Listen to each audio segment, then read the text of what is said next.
은혜 받으신 하나님의 말씀은 골로새서 3장 1절부터 11절까지의 말씀입니다. 지식에까지 새롭게 하심을 입은 자라는 제목으로 우리가 함께 은혜를 나누고자 합니다. 사람이 삶을 살아가다 보면 많은 변화를 겪게 되는데요. 첫 번째는 신체적인 변화입니다. 누군가의 도움이 없이는 생존조차도 불가능한 연약한 어린아이의 상태에서 점점 스스로 살아갈 수 있는 능력을 갖게 되고요.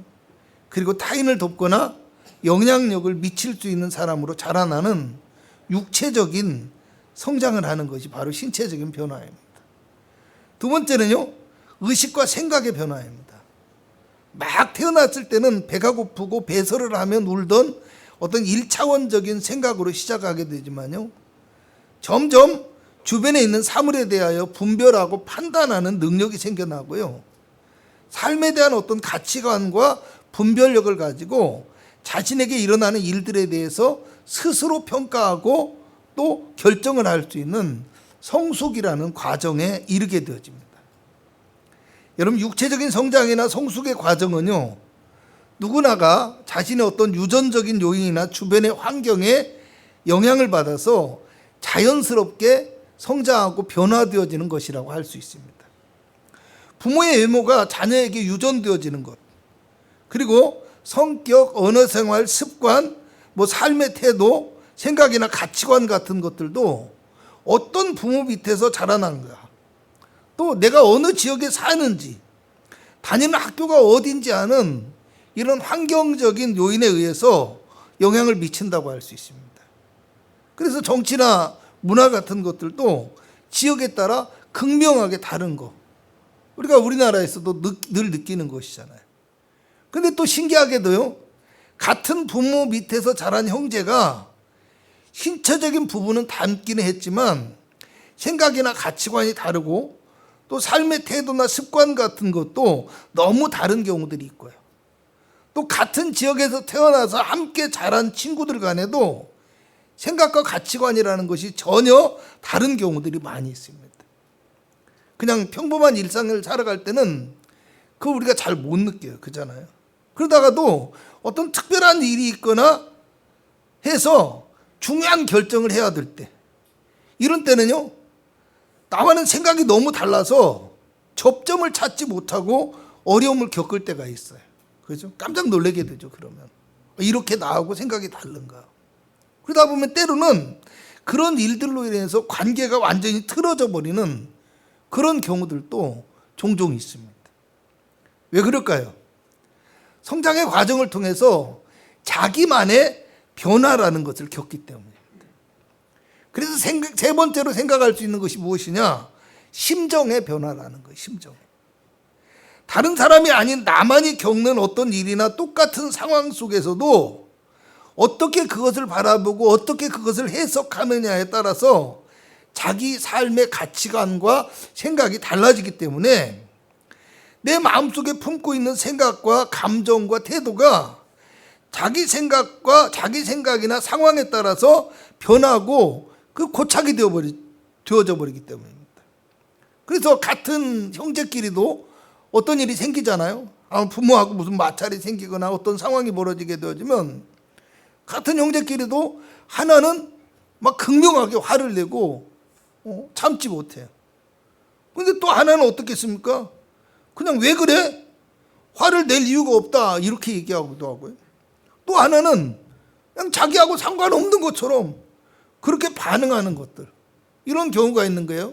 이런 것들도 마치 각자의 위치나 각자의 상황에 따라서 다르게 변화를 겪고 살아가기 때문이라는 겁니다. 그래서 마지막으로 생각해 볼 수 있는 것이 또 뭐냐면요, 영적인 변화라는 겁니다.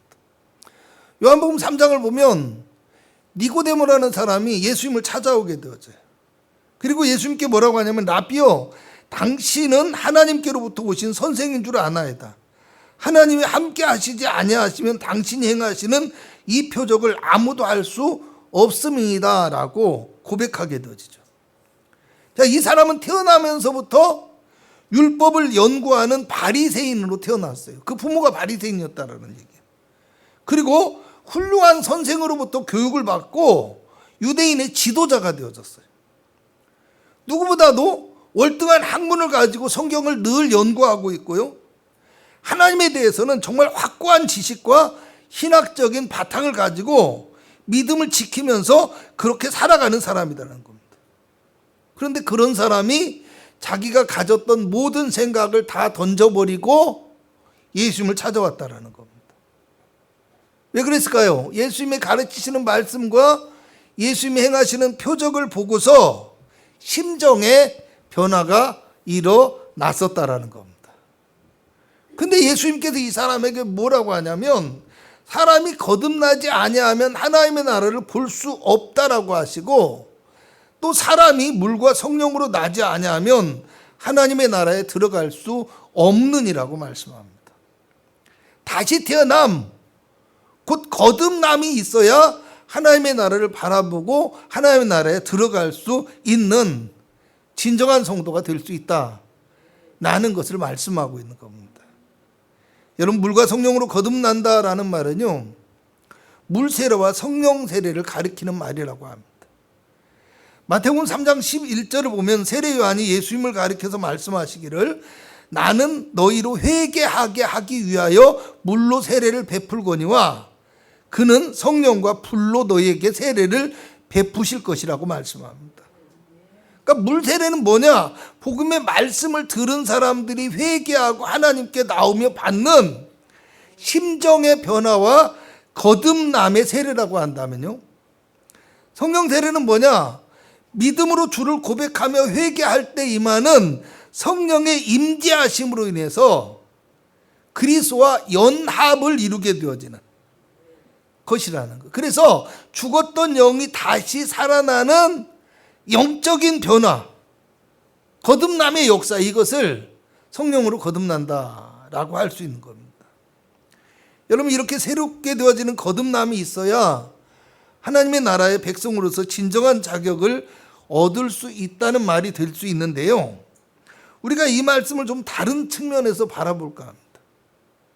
여러분, 하나님의 나라를 바라보고 들어갈 수 있다는 말이 하나님의 나라를 발견하고 찾아가며 소유할 수 있다는 성도로서의 자격으로도 볼 수 있어요.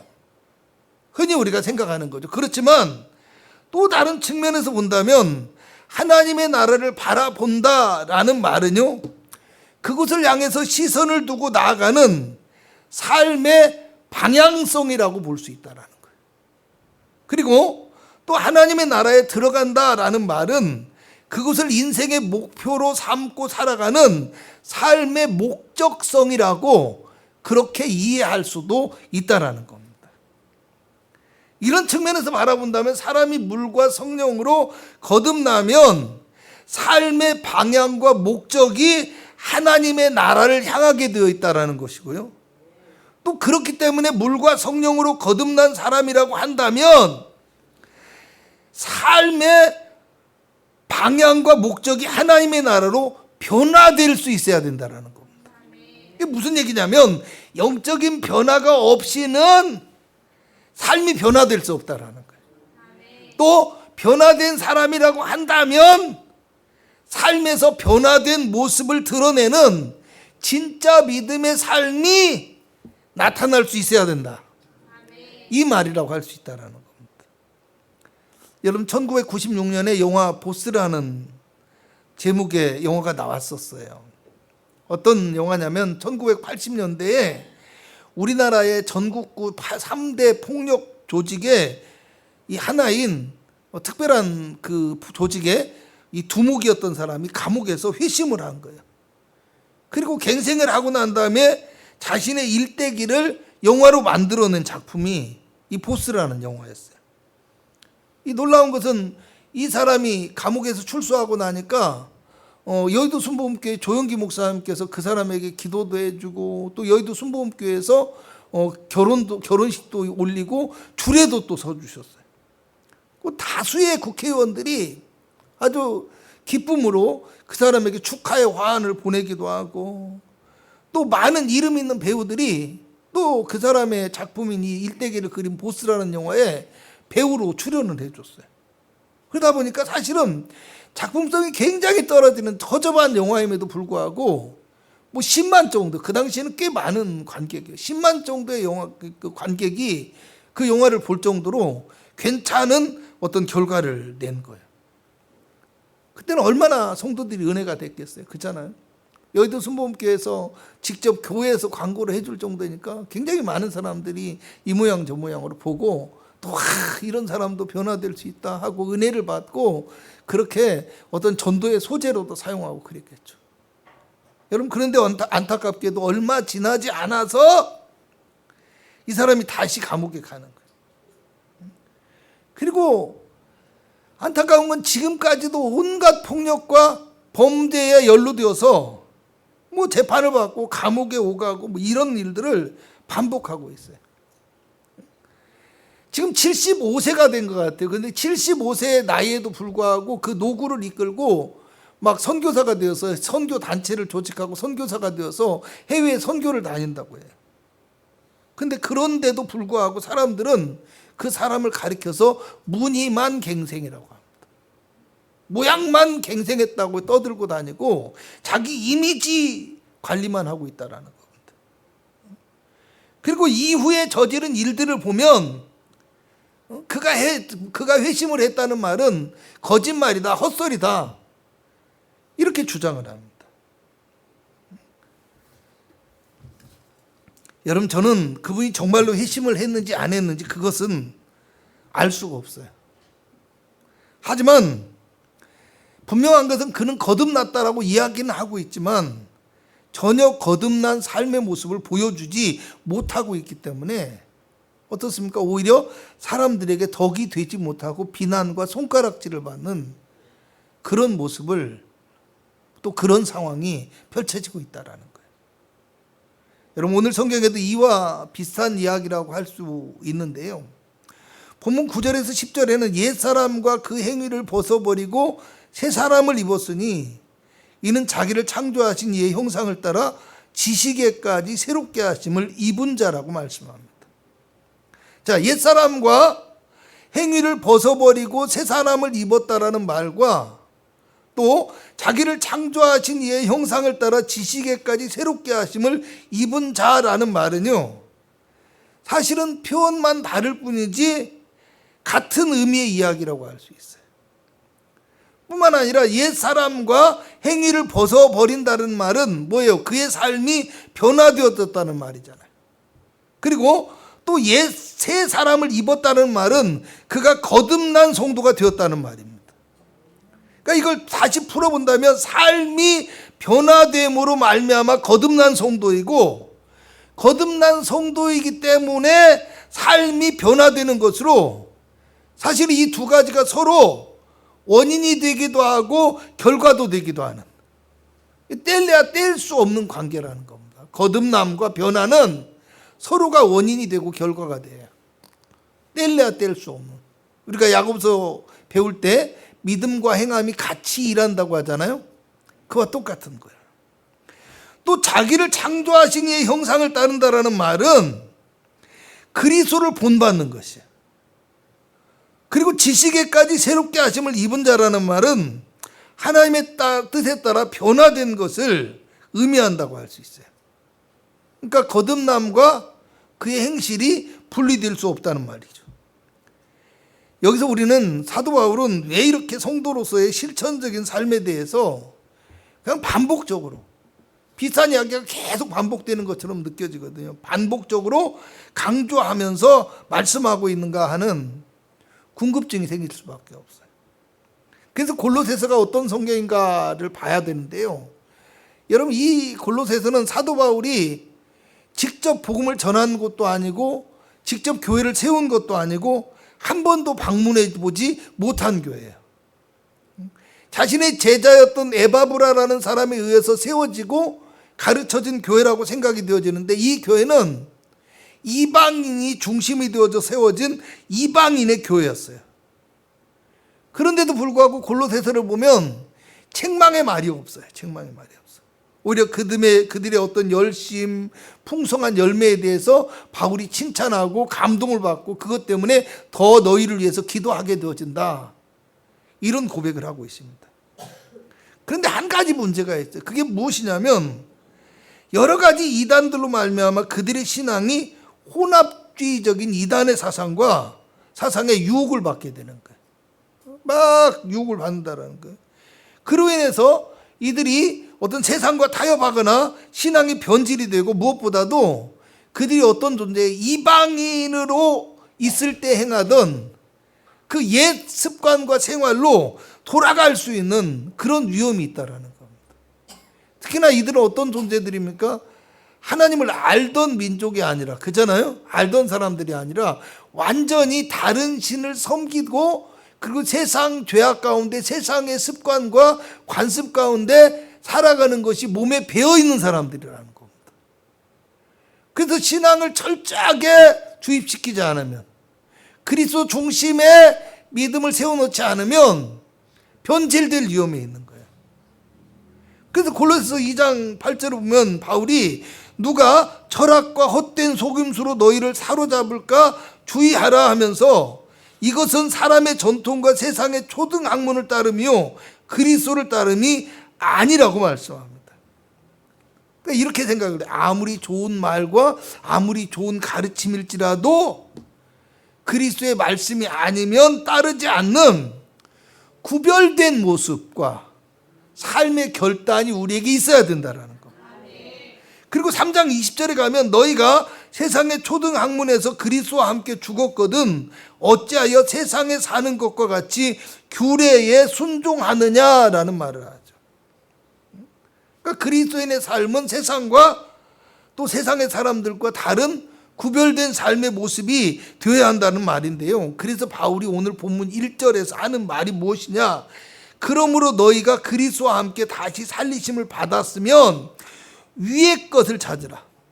거기는 그리스도께서 하나님 우편에 앉아 계시느니라고 말씀합니다.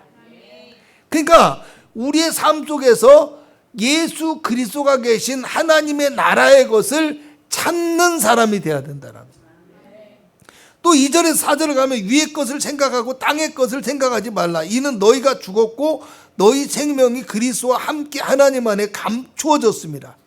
우리 생명이신 그리스도께서 나타나실 그때에 너희도 그와 함께 영광 중에 나타나리라고 말씀합니다. 자, 여기서 위의 것을 생각하고 땅의 것을 생각하지 말라라고 얘기했는데요. 생각한다라는 거, 생각하라라는 말은요, 어떤 거냐면 흥미와 애정을 가지고 그것에 주목한다라는 거예요. 그래서 그리스도가 주시는 영원한 생명을 바라보는 자, 그것을 주목하는 자가 되어야 된다라는 겁니다.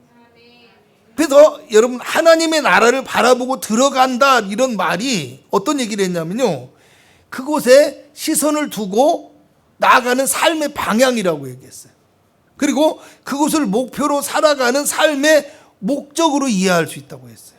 그렇죠? 요한복음 3장에 대해서 얘기를 하면서. 그러니까 그런 측면에서 우리가 본다면 위의 것은 뭐예요? 하나님의 나라라는 거예요. 그렇기 때문에 위의 것을 찾고 위의 것을 생각한다라는 이 말은 우리의 삶의 목적과 방향이 이 땅이 아닌 하나님의 나라가 되어야 된다라는 거예요. 아멘. 그렇게 해석이 되어지는 거예요. 또 여기서 우리가 알아야 될 게 또 뭐냐면 생각하라는 말은 그곳을 주목하는 어떤 심적인 훈련을 의미하는 거예요. 훈련. 그러니까 저절로 우리의 생각이 변하는 것이 아니라 하나님의 나라의 목표를 두고 그곳을 향해서 나아가는 훈련을 통해서 우리의 마음과 생각이 더 견고해지게 되어지고 흔들리지 않는 믿음의 마음으로 우리가 변화되고 성장할 수 있다는 겁니다. 할렐루야. 그래서 하는 말이 뭐냐면 본문 5절에서 6절에 그러므로 땅에 있는 지체를 죽이라고 하면서 이것들로 말미암아 하나님의 진노가 임하게 될 것이라고 합니다. 할렐루야. 그러니까 땅의 것을 목표로 살아가게 될 때는 그것을 향하여서 방향을 설정하고 나아가게 되는 사람은 하나님의 진노를 피할 수 없다라는 거. 할렐루야. 그리고 또 7절에서 8절은 뭐라고 하냐면 너희도 전에는 그 가운데 전에 그 가운데 살 때에는 그 가운데서 행하였으나 이제는 너희가 이 모든 것을 벗어버리라. 이렇게 말씀해요. 여러분, 벗어버리라라고 얘기를 했잖아요. 벗어버린다라는 말은 집어치우고 벗어 던진다, 뭐 이런 뜻이에요. 그러니까 우리가 옛사람과 옛 습관의 삶을, 이방인으로 있을 때 평생을 살아가던 그 삶을 마치 옷을 입듯이 우리 몸 안에 고착이 되어져 있고 우리의 삶의 습관으로 배어 있다라는 겁니다. 그래서 우리가 과감하게 벗어던지는 결단이 있어야 된다라는 거예요. 그래서 오직 예수 그리스도로 말미암아 새 사람이 되어질 수 있어야 된다라는 거예요. 그리고 9절에서 10절에 너희가 서로 거짓말을 하지 말라. 옛사람과 그 행위를 벗어버리고 새 사람을 입었으니 이는 자기를 창조하신 이의 형상을 따라 지식에까지 새롭게 하심을 입은 자라고 얘기합니다. 자, 옛사람과 그 행위를 벗어버리고 새 사람을 입었다라고 얘기해요. 그건 뭐예요? 우리가 우리의 어떤 힘과 능력으로 우리의 어떤 노력을 통해서 되어진 것이 아니에요. 이거는 착각하면 안 돼요. 내가 정말 믿음으로 살아가고 말씀 따라 살아가고 헌신하며 주님 앞에 순종하는 삶을 살았기 때문에 새 사람을 입었다라는 이야기가 아니라, 이것은 주님이 은혜로 주신 영적인 거듭남을 이야기라는 거예요. 그래서 우리가 주님의 복음의 말씀을 듣고 그 말씀을 믿을 때 주님이 성령으로 우리를 거듭나게 하여 주신 거예요. 그리스도의 피로 우리를 다 씻겨주시고 의의 새 옷을 입혀서 새로운 하나님의 백성이 되도록 만들어 주셨다. 이게 새 사람을 입은 거예요.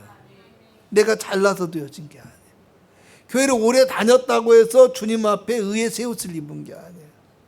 주님의 십자가가 있기 때문에 그 십자가의 보혈로 우리를 씻어주시고 주님의 의를, 주님의 이름을 우리에게 입혀주셨기 때문에 우리가 새 사람을 입게 되어진 거예요. 무엇이 됐다라는 거예요? 천국의 백성이 되었다라는 것이고요, 하나님의 나라에 들어가고 하나님의 나라를 바라볼 수 있는 믿음의 사람이 되었다라는 겁니다. 할렐루야. 그래서 뭐예요? 이는 자기를 창조하신 이의 형상을 따라 지식에까지 새롭게 하심을 입은 자. 여러분, 자기를 창조하신 이의 형상을 따라 지식에까지 새롭게 하심을 입는다고 했는데요, 이 지식이 뭡니까? 바로 예수 그리스도예요. 그래서 골로새서 2장 3절에 보면 그 안에는 지혜와 지식의 모든 보화가 감추어져 있느니라 라고 얘기해요. 세상 지식이 아니에요. 내가 성경 말씀 많이 읽는 것도 지식이 되어지고 하나님에 대해서 많이 배우는 것도 지식일 수 있지만 그것은 다 학문적인 지식일 뿐이고요, 우리의 참된 지식은 하나님을 알고 예수 그리스도를 믿는 거, 그것이 진정한 지식이에요. 아멘. 그 외에 다른 것들은 세상에 그냥 학문일 뿐이에요. 헛된 것일 뿐이라는 거. 근데 지식에까지 새롭게 하심을 입은 자다, 이 말은요, 좀 정확히 설명한다면 지식에 이르기까지 새롭게 하심을 입어야 된다라는 겁니다. 할렐루야. 우리의 삶이, 우리의 육체가, 우리의 영혼이 그리스도에게 이를 때까지 우리가 새롭게 어떻게 돼야 돼요? 변화되어지고 거듭나며 온전하여질 수 있는 믿음의 사람이 되어야 한다. 이것을 말씀하고 있는 겁니다. 할렐루야. 오늘 우리가 주님 앞에서 진정한 새로움이 무엇인지를 알아야 돼요. 그리고 11절을 보면 이렇게 나와 있어요. 거기에는 헬라인이나 유대인이나 할레파나 무할레파나 야만인이나 수구디아인이나 종이나 자유인이 차별이 있을 수 없나니 오직 그리스도는 만유시요 만유 안에 계시니라. 할렐루야. 이 말을 이렇게 생각할 수 있어요. 그리스도는 만유의 주인이시라는 겁니다. 그리스도는 만유 그 자체가 되어주신다라는 겁니다. 그래서 만유의 주인이신 그리스도께서 우리를, 세상 모든 민족을 주님 앞에 불러주시겠다라는 겁니다. 그리고 또 세상 모든 민족이 마지막 때가 되어지면 주님의 나라 그 주님이 오실 때가 되어지면 모든 그 만민들이 누구든지 주님 앞에 굴복할 수밖에 없다라는 거. 할렐루야. 무엇이 세상 모든 만물과 세상 모든 육체가 그 앞에 엎드리고 굴복하고 나아갈 수밖에 없는. 그리고 주님은 은혜로 우리 모두를 내가 어떤 모습과 모양을 가지고 있고 어디 출신이든 돈이 많든 적든 힘이 있든 없든 나를 주님 안에 하나가 되어지게 하는 주님의 거룩한 몸이 되게 하시고 성전이 되게 하시고 아멘. 그리고 그 주님의 몸이 이 땅의 교회라는 거예요. 아멘. 그래서 거룩한 교회 안에서는 가능하면 가능한 대로 끝까지 차별이 없고, 그죠? 하나됨을 보이며 서로 아끼고 사랑할 수 있는 모습을 보임으로 진정한 하나님의 성전, 하나님의 교회를 만들어가는 그리스도의 몸을 이루어가는 그런 성장과 변화가 있어야 된다. 아멘. 그럴 때 하나님께서 우리를 축복해 주시고 인도해 주시는 거예요. 여러분, 우리가 변화되어진다는 것은요, 그냥 눈에 보이는 것만 변화되어지는 것이 목적이 되어져서는 안 돼요. 아멘.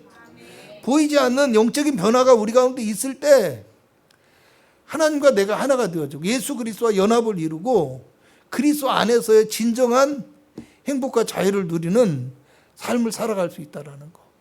아멘. 이것을 우리가 생각해 보시기 바랍니다. 여러분, 사도 바울은 감옥에 있으면서도 그렇게 고백했어요. 우리의 겉사람은 낡아지나 우리의 속사람은 날로 새로워지나니.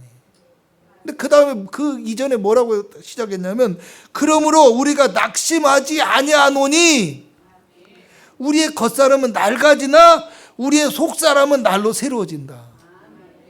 그리고 그 이후에 뭐라고 했냐? 우리가 바라는 것은 세상의 것이 아니니, 보이는 것이 아니니, 보이는 것은 잠깐이지만 보이지 않는 것은 영원함이라. 아멘. 그게 사도 바울의 고백이에요. 우리도 마찬가지죠. 해가 갈수록 우리의 삶 가운데 어려움이 있을 수 있어요.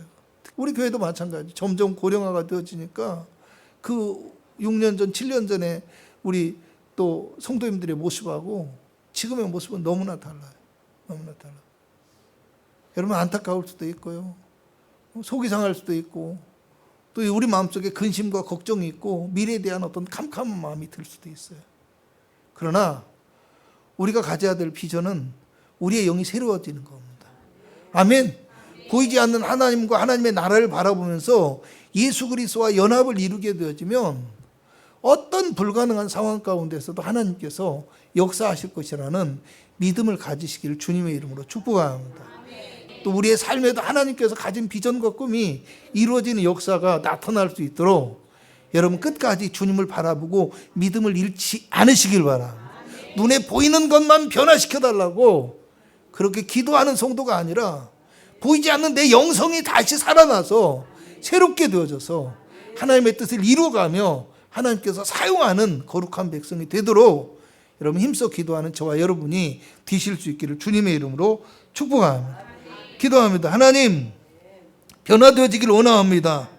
우리의 삶이 아니라 우리의 삶이 변화되어지게 하옵시고 우리의 영성이 변화되어지게 하옵시고 우리의 가치관과 믿음이 변화되어지게 하여 주시어서 아버지, 세상이 아닌 주님이 우리 마음속에 중심이 되어지게 하여 주옵시고 주님이 우리를 이끌어 가시는 놀라운 역사가 우리의 삶에 나타날 수 있도록 하나님 역사하여 주시옵소서. 그래서 우리를 도와서 하나님의 교회가 세워지게 하옵시고 우리의 가정이 변화되어지게 하옵시며 많은 영혼들이 주님 앞에 돌아오는 놀라운 은혜의 역사가 있기를 원합니다.